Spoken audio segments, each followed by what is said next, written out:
Disclaimer: the following video was intended for mostly educational purposes. I'm not against body modifications. It's just that their connection to social media is just too interesting not to want to dive deeper into. Ashley Holmes, the rich girl face and symbolic interactionalism. 2020. The year we thought the world might explode. I've heard it described as the year of the Great Awakening. It is the year we finally realized we should probably stop setting our planet on fire before it's too late. We lost way too many loved ones. Global pandemic. We marched on the streets and knelt on our knees, protesting police brutality across the entire globe. Some people protested other things. We saw America displayed in vivid, moving pictures. UFOs? Okay, wait. Okay, saw that coming. Huh? World War III? Okay, something weird happened there. Brexit? What is that again? Murder hornets! The fate of democracy is being juggled between the hands of two old, crusty white men. Again. And if that wasn't enough to handle, there is now a researchable rich girl face phenomenon happening in the world that we can thank social media for. There you have constant access to view celebrities and rich people setting extremely unrealistic and unattainable standards for the way a person should look. Now, if you're like me and don't have the cash for body modifications and skin upgrades, you're in luck because most of social interaction is on the internet now and you can look like whatever you want here, baby.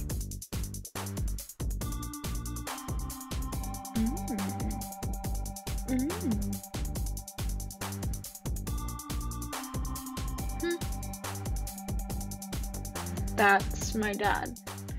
We're gonna turn. Oh, so I heard you want the 411 on the rich girl face. How to get it, how to achieve it, how to rock it. Well, I'm Kylie Jenner, and with my billions of dollars, I'm gonna show you how to look like me.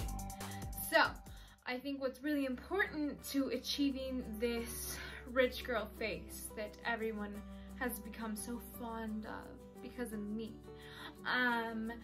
I think it's really important to have perfect eyebrows for starters, really long eyelashes, big, plump, juicy lips, cheek filler. We want those cheeks to be rising high to the sky, baby. It doesn't really matter what hair color you wear because you can change it every day or even multiple times a day if you want. It's kind of like the question you want to ask yourself in the morning, like, who do I want to be today? You can look like whoever you want. I like to stay a little ambiguous about my origins and my background. So, what was I talking about? Stormy! Shh, mommy's recording.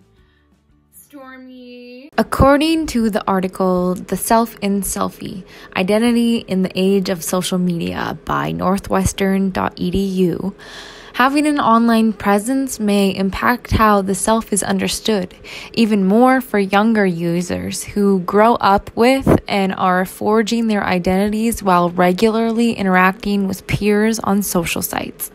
Social media use continues to rise dramatically and is a major source of information sharing and connecting. According to another journal titled Social Media, Social Comparison of Ability but Not Opinion predicts lower identity clarity, identity processing style as a mediator. What a title! From the Journal of Youth and Adolescence, Volume 47, Number 10. Identity development is a central developmental task for adolescents and emerging adults who are among the major users of social media.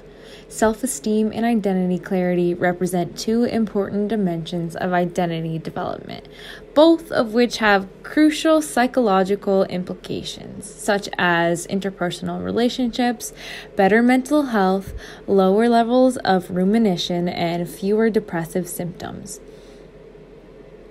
Festinger posits that individuals have the need to evaluate themselves, and in conditions where objective criteria for evaluation are unavailable, people compare themselves with others. This process is referred to social comparison.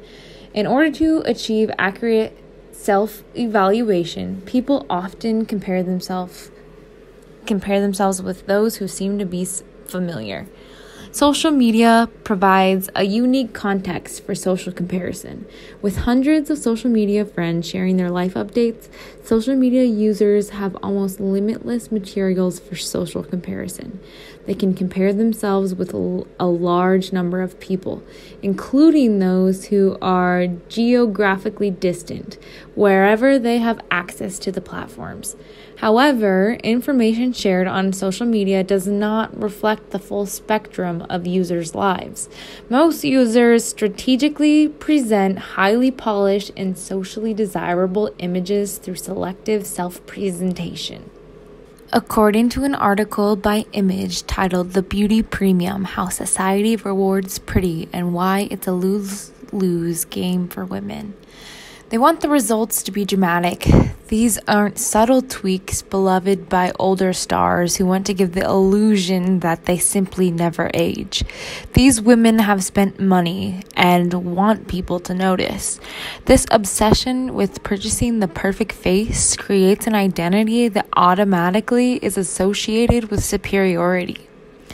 My question is, how difficult is it to change or even challenge one's me when discussing symbolic interactionalism? Shakespeare wrote, "All the world's a stage, and all the women and men are merely players." Our realities lie in our perception of ourselves and our world around us. According to our textbook, Understanding Communication Theory describes the generalized other as an organized set of information that the individual carries in his or her head about what the general expectation and attitudes of the social group are. We refer to this generalized other whenever we try to figure out how to behave or how to evaluate our behavior in a social situation. We take the position of the generalized other and assign meaning to ourselves and our actions. For people who go after the rich girl face, assigning meaning to themselves reaches a whole new extreme. Securing these features that are seen as ideal in today's society greatly impacts the way the world treats a person. The article in Image also states, "The puffed and plumped rich girl face aesthetic is practically the new Louis Vuitton handbag in certain circles, an instant recognizable marker of wealth and status." This shows that investing in this trend is more than a simple cosmetic change. It's an entire identity change. By showing the world around you that you have enough money to be ideal looking in society, you've created a me that has been shaped by all the most popular viewpoints in your respective culture.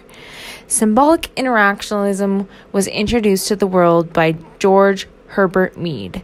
According to our textbook, A First Look at Communication Theory, Mead believed that our thoughts, self-concept, and the wider community we live in are created through communication. Symbolic interaction. Symbolic interactionalism answers the question of how does the society we live in shape who we are? I believe living in the age of information with a wide variety of access to social media shapes our identities in a way that has never been done before.